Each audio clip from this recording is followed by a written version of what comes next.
Welcome to the Long COVID podcast with me, Jackie Baxter. I am really excited to bring you today's episode.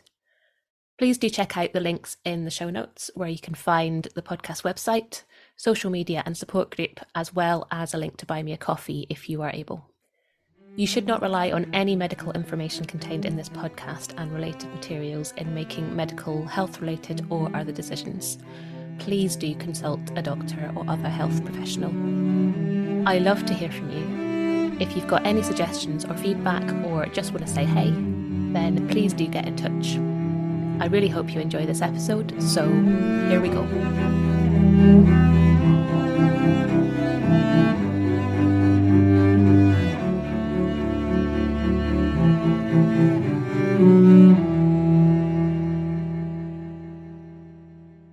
Hello and welcome to this episode of the Long COVID podcast. I am delighted to be joined today by Carissa Conrad, and we are going to be talking today about the vagus nerve, your new best friend. And we're going to get a bit into what it is, what it does, and what vagus nerve stim actually means. So, Carissa, thank you so much for being here today. I'm really excited to dive into all of this, and welcome to the podcast. Thank you. Thank you so much for having me. So before we get deeply into the vagus nerve, because this is going to be an awesome subject, can you just say a little bit about yourself and what you do? So I am a doctor of physical therapy and a therapeutic pain specialist, which means that I spent quite a bit of time studying pain neuroscience and how the brain works. And now I am an international coach for recovery from long COVID, chronic fatigue syndrome, among other conditions. I also work with people with gut issues, IBS, IBD, Crohn's, and a whole host of different things, utilizing vagus nerve stimulation as the primary tool for recovery and healing. Amazing. And you yourself have had a journey with long COVID yourself, haven't you, that you've now come out the other side of? Yeah, that's right. Yeah. So I developed long COVID after my initial COVID infection at the end of May of 2022, and just got much, much worse over the course of the next year, essentially, until I discovered vagus nerve stimulation and started fighting my way out. So this was something that was really central to your own recovery as well, which I suppose is one of the reasons why you have chosen to do what you do. Yes, absolutely. Yeah. It became it was absolutely vital for me with my recovery. My children were quite small when I became ill, and I was really struggling to just find the right path out. And I think, I had been watching lots of recovery stories and looking at all the different programs, and somebody had said at some point along there about vagus nerve stimulation just stuck in my brain. And I think when you're dealing with these conditions, if something sticks in your brain, you want to pay attention, because it's usually, it's your subconscious, or, whatever you want to call it, saying like, hey, remember this little thing.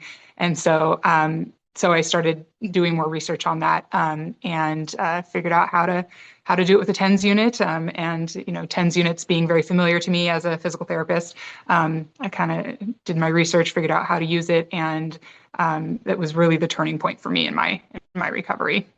Yeah, and I think that's a really good point you just made as well, because, you can watch, there's hundreds, thousands of recovery stories out there, which is wonderful. And, there's an awful lot of themes that weave through them, but they're all different. Every person's experience is different. And everyone's journey through is going to be different. Your recovery is going to be very different to mine and very different to person X over there. And, I think, it really is kind of finding your path through, finding your puzzle pieces. And if you hear a recovery story that really resonates with you, or even a little nugget of something that someone says that really resonates with you, as you say, it's that kind of seed that's been planted, isn't it? It's like, okay, that might be my thing, kind of thing. And it is, it's kind of grab onto it and find out what it can do for you, kind of thing. I love that. So let's start off with, what is the vagus nerve? We hear about it so often, don't we? The vagus nerve this, vagus nerve stim, vagus nerve. What is the vagus nerve and why is it so important? I find it exciting that it is out there. People are talking about it. And more research is coming out all the time about what the vagus nerve is and what vagus nerve stimulation can do for you. The vagus nerve, vagus is Latin for wandering. It's the longest nerve in the body. We have two of them. They come from the brainstem down the lateral sides of the neck and then into the torso. And the vagus nerve contains 75% of your parasympathetic nervous system's nerve fibers. So this is huge. The parasympathetic, we have our autonomic nervous system split into two branches. The sympathetic is our fight or flight. Parasympathetic is rest and digest. Fight or flight is, we're being attacked by a lion, we're super stressed out. Rest and digest, parasympathetic, that's our healing state, that's our connection to other people's state, that's our groundedness. That is when all systems in the body are functioning optimally, is when we're in a parasympathetic nervous system state. So the fact that the vagus nerve contains 75% of the parasympathetic nervous system's nerve fibers makes it extremely important and relevant. So the vagus nerve regulates essentially every automatic function in the body. So the things that you don't have control over. So your heart rate, your blood pressure, your digestion, your immune function, your pancreatic functioning, hormone levels. The vagus nerve has an interaction with the HPA axis, the hypothalamus pituitary adrenal axis, and through that interaction, it modulates the release of inflammatory cytokines. So if you actually cut the vagus nerve, which they've done in like rat models, the inflammatory process completely stops. There is no release of inflammation. So it's a very important nerve. And it, stimulating the vagus nerve, keeping your vagus nerve active, is what keeps your body functioning most optimally and healthily. Which is hugely important, isn't it? I mean, like the vagus nerve has its fingers in all the pies. And you That's can right. tell that it's important because, I mean, you can sort of visualize my excitement, my absolute excitement when Andrew Huberman released a 2 hour episode on the vagus nerve on the Huberman Lab podcast. I think it was earlier this year. I was just unimaginably Mm. excited. And it is starting to become more mainstream, isn't it? You are hearing Mhm. about it a bit more. There is more research starting to come out. It's starting to become a little bit more understood. But as you said, it is Mhm. absolutely central to everything in our body, really, isn't it? There's Yep, kind of no part of our body that isn't influenced by it in some way. Absolutely awesome. that's right. Yep. So you said that the vagus nerve obviously is hugely, hugely important to, yeah, all of our body systems basically, and is very connected to our parasympathetic nervous system, which is absolutely crucial to our healing and our rest and our repair. And, certainly for me, I think before I'd become unwell, I don't think I knew what rest and relax and recover actually meant. I think actually I'd been living in this permanently sympathetic state. So actually, for me, when I started to find my way into that parasympathetic state, it actually felt really uncomfortable because I'd never been there before, really. And I think, this is certainly something that I hear a lot of people say that they haven't really spent a lot of time there. It feels unfamiliar, it feels difficult to get to. And I don't know if this is something that you also have noticed with people, but what happens to the vagus nerve, I suppose, if we don't use it? That's a great question. Yeah. So, from what I've come to understand, some of us are born with less activity in our vagus nerves. Like those of us who are more sensitive, like I definitely consider myself to be that way. I was a very sensitive kid. There is just less what they call tone in the vagus nerve and less activity in the vagus nerve. Also, childhood experiences, childhood traumas can decrease activity in the vagus nerve. And so, we come into adulthood sometimes with just not a lot happening in our vagus nerves, and we are functioning, just like you said, in this sympathetic overdrive state. And I think so many of us do. I mean, certainly, being a healthcare provider for many years, it's like all my patients come in and they're just always stressed out. It's like you wake up in the morning and you're already stressed because you're thinking about your day and getting your kids to school and going to work and the meeting you have and all the things you've got to do. And you just stay up there in a sympathetic overdrive state. And then you try to come home and go to sleep at night and you wonder why you can't sleep. And, we just, the activity in the vagus nerve is just not happening. It's not there. So toning the vagus nerve by doing vagus nerve stimulation or any kind of breathing exercises, cold exposure, humming, all those things are ways to bring activity into the vagus nerve, is really the way to counteract that. And so I used to tell my patients, even before I was sick or before I learned about all this stuff with the vagus nerve, like at least do some breathing exercises before you try to do your physical therapy exercises, because you're not going to get very far if you're all stressed out and you're like, no, I just got to do these exercises.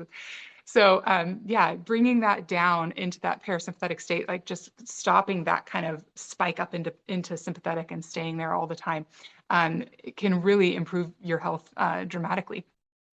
And it's fascinating, isn't it? Because I had no understanding whatsoever of all of this before I became unwell. I just thought I was normal and fine.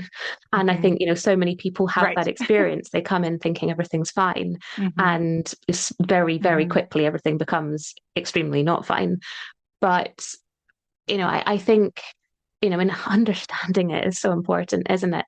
But I think Mhm. what I'm starting to realize now, I mean, I'm 2 and a bit years on from recovery, and you know, I notice my own nervous system when it's very relaxed, when it's a little bit less relaxed, when it's really stressed out, and I'm able to Mhm. respond to that.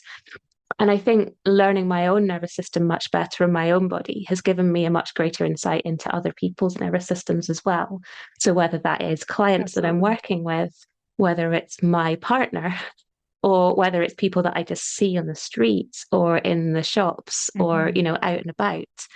And like everyone, everyone seems to have a lot of dysregulation in their nervous system, some more than others, but it's Mm. kind of like it's one of those things that you can't unlearn, I think, for me.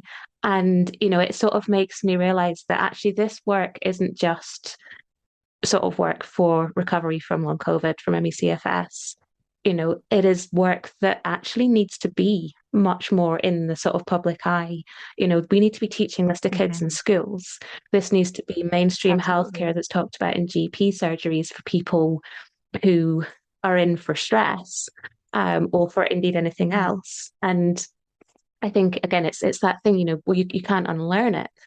And I don't know if you see that Mhm. again. You Mhm. were mentioning that people come in stressed and doing breathing Mhm. exercises. But I mean, Yeah. again, it's very easy to see for me now. But if someone had said that to me Right. 6 years ago before I'd got sick, would I've listened to them? Probably not, because I would have thought, oh, I'm fine. I know better. I'm fine. Right. Yeah, you made several excellent points. I mean, one, just the awareness of your nervous system state. Yeah. I think many of us who develop long COVID or chronic fatigue syndrome, we were the type that you described, where we were always in that sympathetic overdrive all the time, and weren't aware of it. We were just functioning there, and Yeah. and you're in survival mode. You're just trying to get from one day to the next, and so teaching people how to be aware of the state of their nervous system is a huge part of what we do as coaches for recovery, right? That becomes Yeah. such a huge part of it.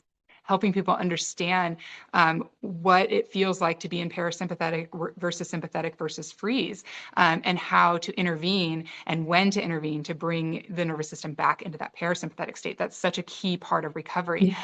And that really does become then like this lifelong process and this lifelong learning experience. And I think those of us who have recovered can see that it doesn't stop, that I'm still regulating my nervous system and still learning, well, how do I change my perspective on, my parenting or my relationship or, whatever it is, so that I'm not reacting from a fight or flight state, so that I'm coming from a resourceful place, which is that parasympathetic nervous system state. Um, and it's it's a constant learning of how to help other people understand those things too. Like, how do I relay this to another person in a way that they can understand?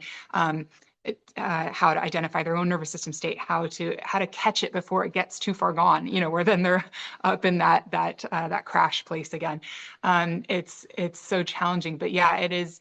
Watching the world, and I think, people talk about that over and over, especially now, with all the political climate. I'm in the United States. It's definitely a challenging time politically and many people, I love when people would tell me, I still do some in-person physical therapy services, and my patients will tell me, "Oh, I do my exercises while I'm watching the news at night," and I'm like, Oh, let's turn the news off, and just like your nervous system needs to come down. We don't need to be watching the news all the time. So yeah, it's helping people understand the importance of that and the value that that brings to. It's like that ever expanding circle, right? If you are regulated, the value that brings to your partner, to your children, to your extended family, to your society, you play a role in all of that. So learning how to regulate your nervous system is, it's kind of the key to life in a lot of ways, I think. yeah, I completely agree. I think, and I say this a lot about things that we learn in recovery, whether it's a breathing practice or a meditation practice or a diet that you adapt, or, you start doing yoga because you realize the importance of that, or, learning your nervous system. There's so many things that we learn, boundaries, learning to say no, that was a big one for me, right? Yes. And we learn these things during recovery out of necessity, Mhm. but they are tools that make us more resilient and more resourced for the rest of our lives. And they make Yeah. us, as you say, a better member of society. But I think they also Mhm. make us healthier and happier in our much smaller worlds. I definitely Yes. find that I have conversations with my partner that I would never have had before. And I think that makes us Mhm. much stronger together, for example. But, I Yes, would never have been able absolutely. to do that before because we would have just shouted at each other. Mhm. um, Right. Right. so You would I, have been I think it's dysregulated. absolutely Yeah. amazing. Um, so going back to vagus nerve stimulation. Now, Yeah. you've mentioned TENS machines and we've talked about breathing exercises a little bit, and I'm not going to get on my breathing bandwagon, don't worry, guys. But, breathing is an extremely effective way of stimulating your vagus nerve. But when you talk about vagus nerve stim, what do you mean by that? I suppose let's start there. So originally, vagus nerve stimulation, certainly if you ask the surgeons, they would say the only true way to stimulate the vagus nerve is to surgically implant a device directly onto the vagus nerve. So this is something that has been done for, I'm going to say, the last 30 years or so, maybe 25 years. And it is only FDA approved for treatment of epilepsy, severe depression, stroke rehabilitation, and most recently for rheumatoid arthritis. And the device is similar to like a pacemaker. They put it right on the vagus nerve and it delivers electrical impulses into the nerve. You can also stimulate the vagus nerve transcutaneously, so meaning through the skin. Um, that's what a TENS device does. TENS stands for transcutaneous electrical nerve stimulation. And so there are a couple of locations where you can do that. One is at the auricular branch of the vagus nerve, which is in the ear. The other is at the cervical branch of the vagus nerve, which is running through the neck. And so there are vagus nerve stimulation devices on the market that stimulate in both of those locations. Most of them stimulate at the ear. There are some that stimulate at the neck. And actually, I really don't know if most are at the ear. Couldn't say, but there are a number of them. These are essentially TENS units that are packaged a little differently, that have electrodes built in that go right to those locations and stimulate the nerve. You can also stimulate the nerve using ultrasound, and ultrasound actually penetrates through the skin deeper than the electrical stimulation. So for some people, that actually works better and is more effective. And there's a new relatively new device that I have made available for purchase within my practice and on my website that uses ultrasound, which is pretty cool. So those are kind of the two ways that it can be done. I used a TENS unit through my entire recovery. I still use a TENS unit for a vagus nerve stimulation. It just kind of, I think now it's just habit and I'm used to it and it's easy. And the TENS unit is the most cost-effective way to do it. TENS units are not very expensive. And so it's just a matter of knowing, how to set the parameters properly and how to use it. It's just like any other tool that you might use for recovery. How you use the tool is really what matters most, rather than just saying, okay, if I just breathe, I'll get better, right? It's knowing how to use the tool of breathing to regulate your nervous system and progress your activity safely that makes the difference. So same is true of vagus nerve stimulation. Yeah, and then the same is true of any medication as well, isn't it? It's like you've got to get the right dosage of it at the right time in order for it to work. So it's the same as you say with the breathing exercise, you got to use the right breathing exercise and the right amount of it at the right time. And as you've just described, it's exactly the same with a vagus nerve stimulation device or a TENS machine or whatever you're using. So it's that kind of nuance, isn't it? It's not just as simple as just press that button. Now, what is the difference between using a TENS machine or a device of some description and something like a breathing exercise? For example, humming is an amazing vagus nerve stimulator. So what is the difference between one and the other than obviously humming you can do without any assistance? Yeah, well, so with the vagus nerve stimulation, using like a TENS unit, you're putting electrical impulse into the nerve, right? So you're essentially firing the nerve using an external device. Something like humming or breathing, you're activating the nerve, but it's an internal process. So what I've found with people is, that the vagus nerve stimulation, it first of all, it allows you to do it passively, which is huge when you are working, when you have children, all those things. That was really my struggle when I was recovering. Is I was trying some of these things like the breathing, and breathing was my other favorite because I could do that and still be chasing my 2-year-old around, but I just, the programs that were focusing on meditation or, things where I had to take time out of my day to do it, I just could not accomplish enough of it in order to actually see changes in my nervous system. So the vagus nerve stimulation, I could clip the ear clip on and put the TENS unit in my pocket and do what I had to do to get through my day with my kids. And so that was really huge. And so it was this passive way. It was something that was helping me while I was still doing what I had to do. And so what I find with clients and with myself is that, more is accomplished with the vagus nerve stimulation in a shorter period of time, I would say. And you can, you still use your breathing, you still use your other techniques, but it was, you have to string together so many of those other approaches. Like, I mean, I felt like I would have had to hum all day long, to make a change, which is basically what I did with breathing in the beginning. I literally would just have a track playing. Like I loved the paced breathing. So paced breathing at 5.5 second, intervals is what's been shown with research to stimulate the vagus nerve. And so I would turn that on and just have it playing, and I would breathe as much as I could. And that did help. But I needed something that was passive, so that I could still be functioning with my kids. And so the vagus nerve stimulation is what did that for me. So yeah, I think the challenge is just doing enough of the other things like cold exposure, like, like humming, doing enough of it to actually see a change in the nervous system is difficult for people to accomplish often. We'll be right back. I'm interrupting myself for a second to tell you about long COVID breathing. The fabulous Vicky Jones and I have teamed up to bring you long COVID breathing. We are both passionate about sharing our expertise and experience of the breath and how incredibly helpful that can be with long COVID. We've worked together to develop a course that is specifically tailored to those with long COVID. It's a 6-week course with 12 sessions, all delivered online. The community feel and learning that we're all sharing is such a joy. To find out more information and to sign up for our courses, workshops and other shorter sessions, please check out the link below, longcovidbreathing.com, or email longcovidbreathing@gmail.com to start your breathing journey with us.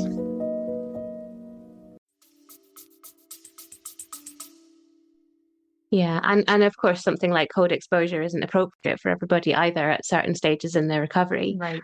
depending on, well, whether you have access to cold water even. But, I mean, what I hear from people time after time, I mean, cold water was a huge part of my recovery, but it was something that I was able to do later on. Mm. Whereas if I'd tried it earlier, I would have been like all the other people that I heard from, it made me worse. Mhm. I crashed every time I tried it. Mm. So I think, it can be really great, but there's all sorts of strategies. Cold water is just one example, isn't it, Mhm. of things that can be really absolute dynamite, but they've got to be used at the right time and again in the right dosage, I guess, like we were saying a moment ago. So yeah, so that was really interesting what you were saying about yeah. So would you say that the vagus nerve is not a substitute, but it can be a really good thing to use alongside other strategies? Would that be your kind of take on it? Yeah, I mean, I think I relied most heavily on the vagus nerve stimulation through my recovery, but I think the important thing is, like we spoke about earlier, knowing how to use it. And, you can't get out of the learning part, the understanding the nervous system part, understanding what parasympathetic versus sympathetic is, and knowing when to intervene to bring yourself into that parasympathetic state. And so I was able to develop a protocol using the vagus nerve stimulation for recovery, and I think I've gotten excellent feedback on that from the clients that I've worked with. They feel like it helps guide they're using the vagus nerve stimulation as the recovery tool, because the learning is still very crucial. And so absolutely you can use other techniques. Like I said, I still did breathing. I still did meditation when I had the opportunity. I just didn't always have the opportunity.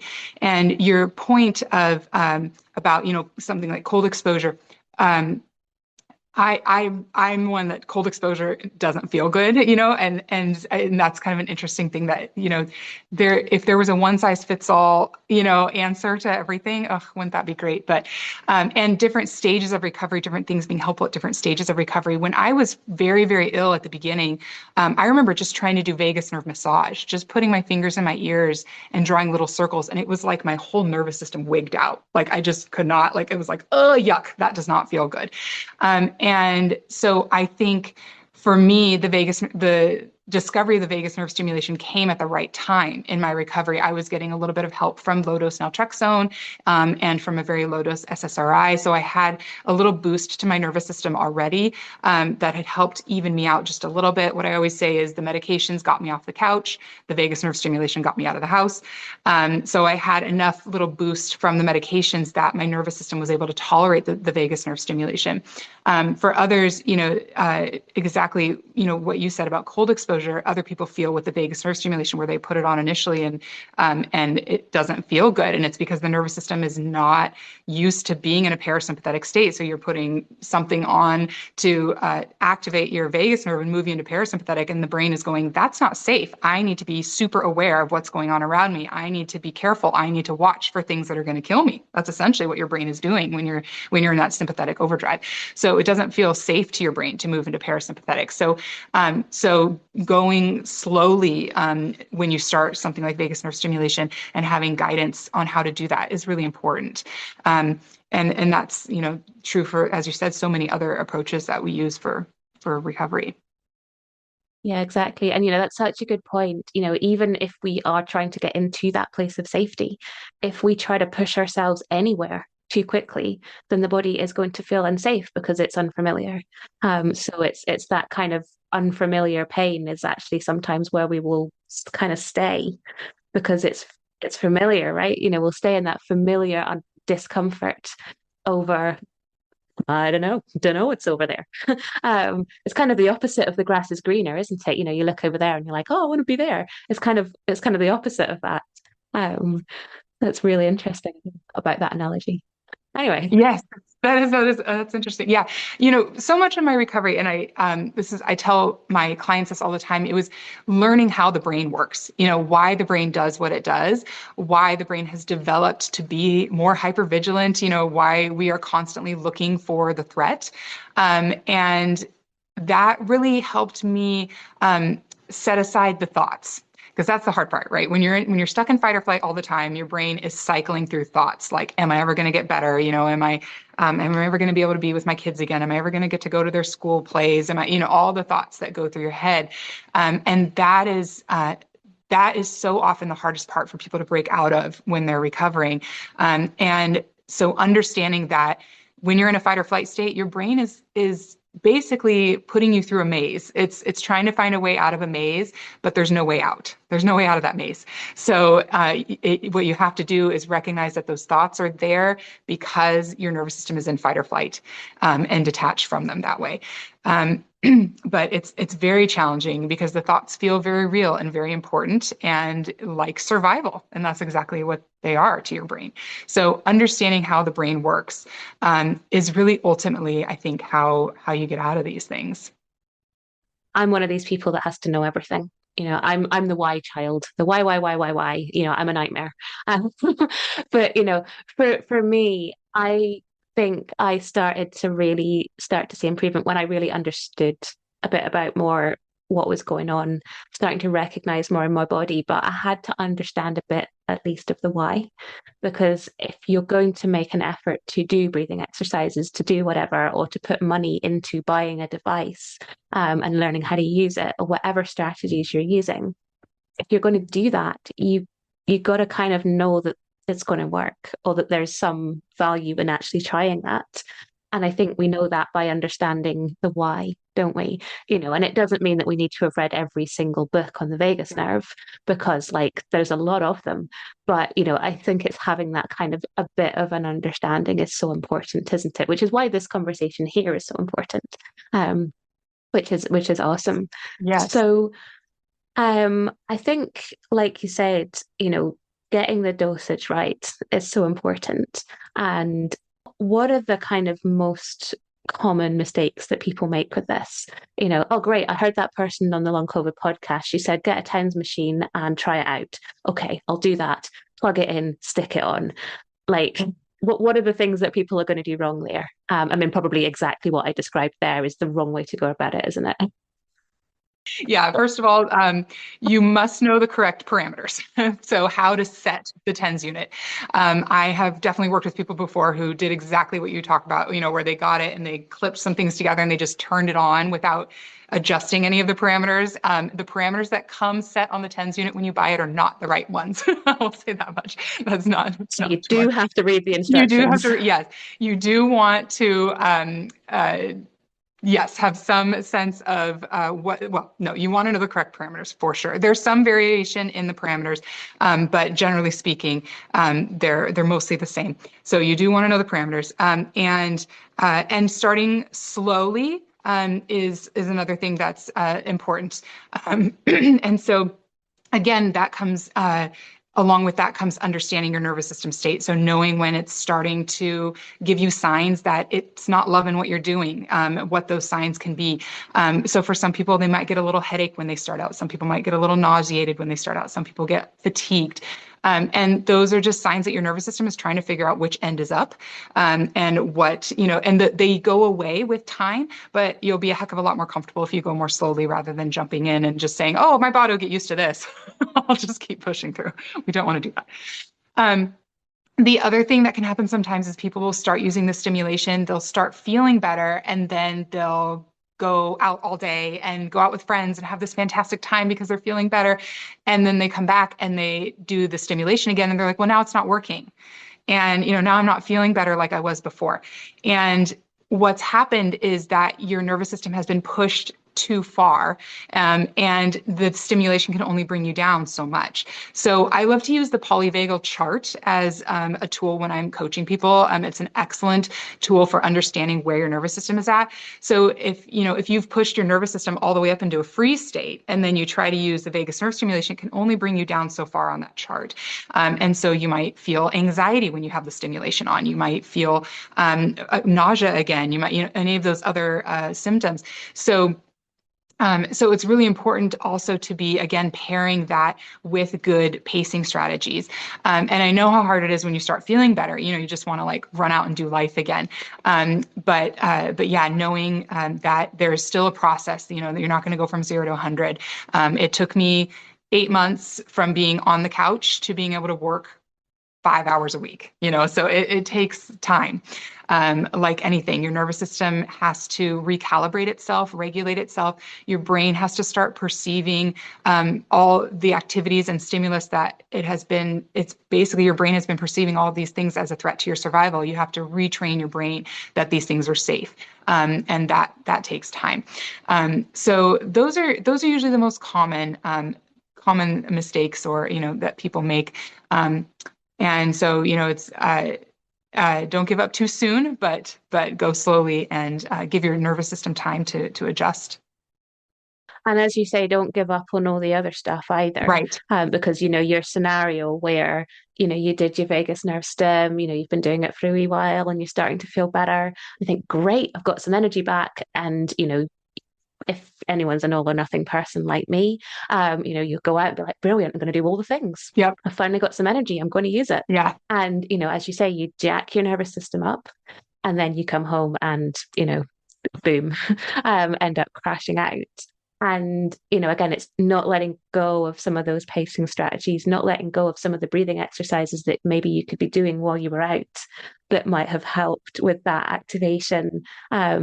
And also, as you say, not going too fast too soon either, because, when I talk about reverse pacing, as you do start to feel better, it's like, don't abandon everything straight away. You are still pacing, but you're kind of reverse pacing. So instead of reducing, you're actually very gently starting to increase, but only as you feel comfortable, rather than kaboom. But there's no blame there, right? It's so tempting to do if you do have a good day. Things are stacking up that you want to get out and do, isn't it? And I think it's knowing that if that does happen, that's okay. You got your tools. That's right. Yep. Give yourself a break. Yes, absolutely. Give yourself a break. And, and know that this becomes, like we were speaking about earlier, this becomes a lifelong thing. Like I'm always going to take care of my nervous system. I'm always going to have to be aware. And it's not about the long COVID anymore. It's just that, like I want to function from a resourceful parasympathetic nervous system place. So these are strategies that I still use, to recognize when my nervous system is starting to amp up and go, oh, okay, I need to take a little break. I need to go meditate. I need to put on my vagus nerve stimulation, whatever it is I need to do to regulate myself. This is how we're kind of meant to be living anyway. We just didn't know how to do it before. And so now we're learning. Yeah. And, it is something that does make you much more aware of things, I think. And as you say, it's a taking care of yourself kind of thing, in the same way that, you might go to a spa weekend for a pamper day or something like that, or you might just lie down with your vagus nerve stim for 20 minutes or something. Or you might go and start your day with a breath practice, which is what I do every day. So it's those things that you build into your day that maintain health. And, it's much easier, obviously, once you're better, because you don't feel like you're sort of fighting against the illness as well, which can feel so difficult. There's an extra there's an extra person in your body that you're trying to fight out. It almost feels like some of the time, doesn't it? So it does all feel a very different thing when you're in the illness to when you're maintaining health, having regained it. But yeah, it absolutely is this wonderful tool that we are able to take forward. And I love that. It just feels like all those things I learned, they were worth it, and I can keep them, kind of thing. I like having that as a sort of legacy from it, I suppose you could say. Yeah, and I think that touches on the why, and what you said earlier, like understanding the why we're doing this, and why, and and Mm. that is so crucial. And so I wanted to emphasize how important it is, that point that you made about understanding the why. I struggled with that as well through my recovery. I was trying things like symptom tracking and meditation, and I was like, well, this is what people are doing, and pacing. And I'm like, why aren't I getting better? Like, I'm doing it. And I did not understand why I was doing it. And it was when I finally learned about well, it was piecing it all together. I finally started drawing those parallels, between the recovery programs that were out there, the recovery stories I was hearing, like what is it people are doing. And when it finally clicked that it was about the nervous system and about keeping your nervous system healthy and in that parasympathetic state as much as possible, then I actually started making progress with the tools that I had available to me. And then that continues on to where I'm at now in my life, where, the why has changed a little bit, right? Because it's not, like you were saying, it's not about survival anymore. It's not about just getting out of the illness. Now it's about, and this is a question, people often ask me, well, do you still use the vagus nerve stimulation? It's kind of this like, well, do I have to use that for the rest of my life kind of thing? And I'm like, no, I mean, you don't have to use vagus nerve stimulation. I mean, I'm like, I get to use it. I'm so glad I have it, it's part of my wellness routine, but it's also what I use for, like I was saying earlier, when I want to change my perspective on something, if I'm wanting to shift my perspective so I can have a different discussion, with my partner or with my, or if I want to approach a challenge with my kids in a different way, I'll use the vagus nerve stimulation to help me be in a more resourceful place so that I can change how I'm interacting with others. But ultimately, it's about your nervous system and regulating your own nervous system, and that's really, when we talk about recovery from childhood trauma and all these things, like it's really about learning how to regulate yourself and manage your own nervous system. So that is the gift that we had to go through the awfulness of long COVID to get to.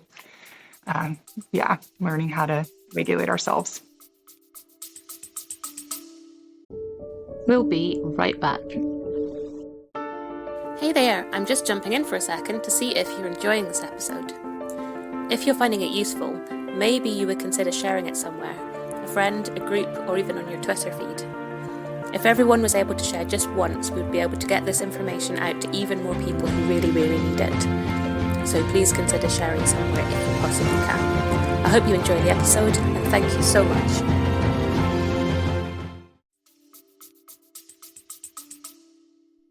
Yeah, absolutely.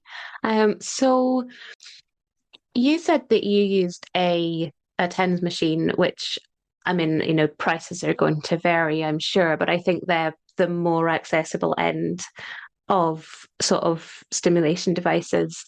You mentioned things that go in the ear, I think people have them that sort of hang around their neck and rest on the sort of upper chest. I've seen people have those sorts of things. I think they're generally much more expensive. So, for someone who's heard this episode and gone, okay, I'm interested, like, what would your kind of next steps be? I mean, presumably to get hold of a device somehow, but how would you do that in the most cost-effective way without compromising what you're doing, obviously? I wanted to make things as, cost effective for people as possible, because I know that feeling. I've been through that. I mean, I spent hundreds, I'm sure thousands of dollars on, supplements and all these different things to try, and didn't get better. So I've created a few different options for people within, on my website. You can purchase a whole kit from my website that has the TENS unit that's already preset with the parameters that are optimal for vagus nerve stimulation. It comes with the ear clips and the electrodes and the gel and all the things that you need. And what I also include in that is my video course that goes through my protocol for how to use the vagus nerve stimulation most effectively for recovering from long COVID or chronic fatigue syndrome.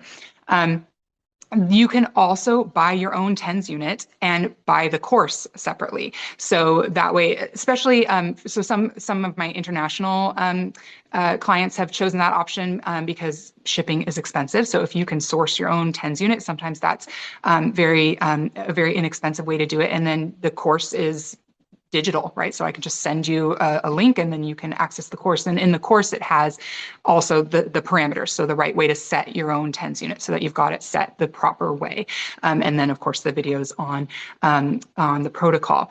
The one thing I will say, if you buy your own TENS unit, you just want to make sure that it's the kind that you can manually set the mode, the pulse rate, and the pulse width.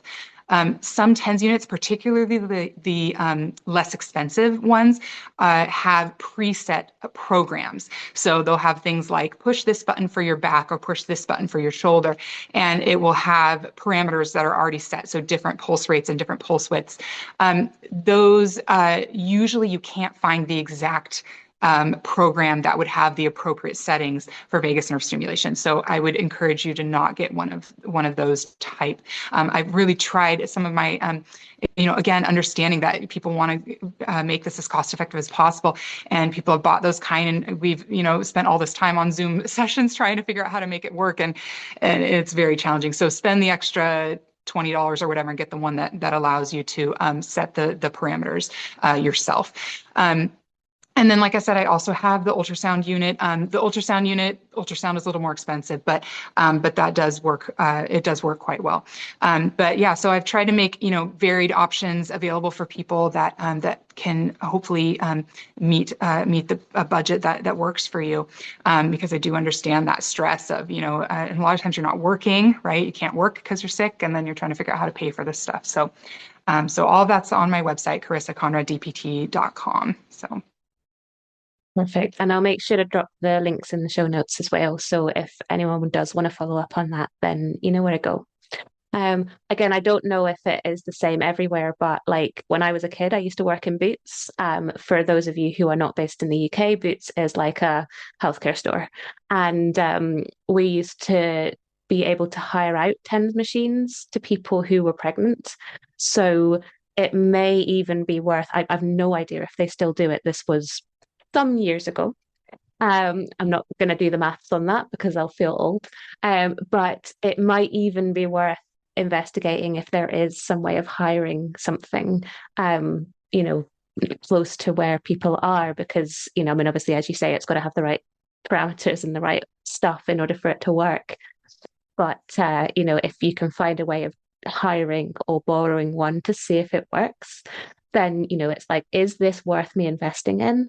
And if you try it out and think, my goodness, this is absolutely worth it, then you know that your money is going to be well spent. Whereas if you try it and you think, no, this isn't for me, then you've not wasted a ton of money on something that maybe isn't right for you. I don't know if that's possible in other places, but it might be worth exploring potentially. Yeah, that's an excellent point. I don't know how much of that they do in the US anymore. It's funny, I've been a physical therapist for, oh my gosh, now I have to do the math. 18 years, something like that. And TENS units used to be harder to come by.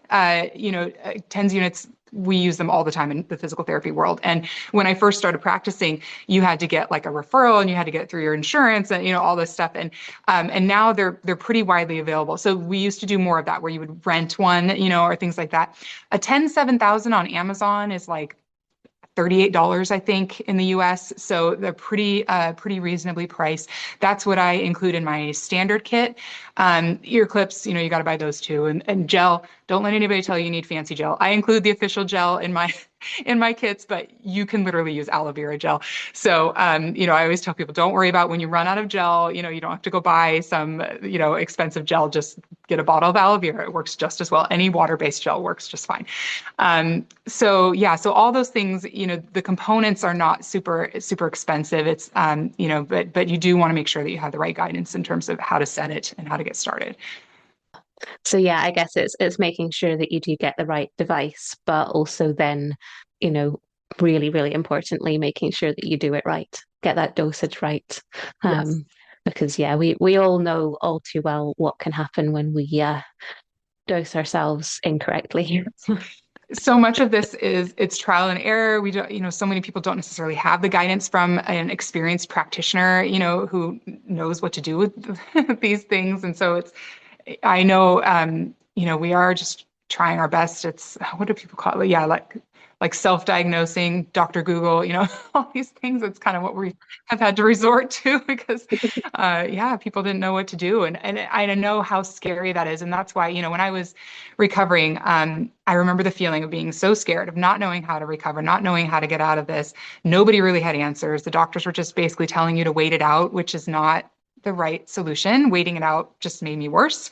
And so, it became really my my life's purpose now is, to help other people through this. And I'm sure you feel that way too, Jackie, having been through it yourself, it's like, how awful it is, how much it takes away from your life, and how scary it is to not know what to do next. So I'm grateful to be where I am now and to be able to help other people find their way out. And it is the best feeling in the world when somebody emails you or messages you or calls you and says, "Oh my gosh, Carissa, like I went to the store and I'm doing so much better." And I'm just, it's like, oh, you just feel like, oh my God, like maybe that person wouldn't have gotten better if I hadn't decided I was going to do this. And that's an amazing feeling to be part of somebody's healing and somebody getting their life back. Absolutely. It definitely puts a smile on your face for sure. Yeah. And I think, it is wonderful that, there is more information out there now. This condition is still misunderstood and, there's still a lot of people that are really struggling. But, there is a lot more out there than there was 5 years ago, for example. And, that is down to the work of people like yourself, people like me putting out the podcast and everyone else who is working so hard as well to really help people. So, that things are getting easier, even if it doesn't always feel like it for sure. So yeah, there's a little message of hope to end on. Carissa, thank you so much. This has been so fun chatting with you. I love a good geek out about the nervous system, and it's been really interesting hearing about the vagus nerve stimulation as well.